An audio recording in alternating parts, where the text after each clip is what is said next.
سیدنا عبداللہ بن مسعود رضی اللہ عنہ فرماتے ہیں کہ ایک موقع پر نبی صلی اللہ علیہ وسلم نے ایک سیدھی لکیر کھینچی، سیدھی لائن کھینچی، اور اس لائن سے کچھ لائنیں دائیں طرف کو اور کچھ لائنیں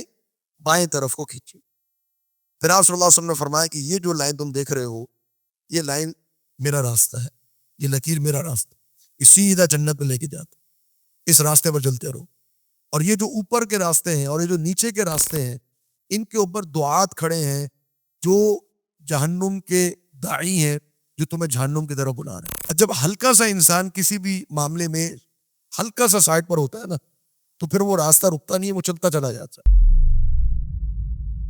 اسی لیے جو ہم یہ بات کرتے ہیں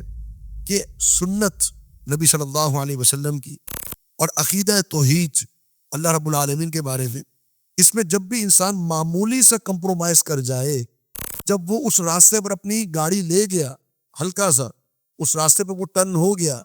اب وہ راستہ دوبارہ گھوم کے سیدھے راستے کی طرف نہیں آئے گا،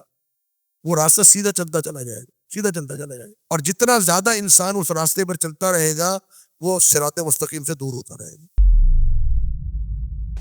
علماء جو یہ بات کرتے ہیں کہ آپ نے سنت کے اوپر قائم رہنا ہے، تو لوگ کہتے تھے کہ آپ تو بڑے شدید ہیں اس مسئلے میں، آپ کے اندر تو بڑی شدت ہے۔ شدت اسی لیے تو ہے کیونکہ علماء اس بات کو جانتے ہیں کہ جیسے ہی ہلکا سا آپ نے ٹرن لیا تو پھر آپ کی کوئی انتہا نہیں اور آپ چلتے رہیں گے۔ ہر معاملے میں توحید اور سنت، قرآن اور حدیث، اس کو انسان اپنے ساتھ رکھے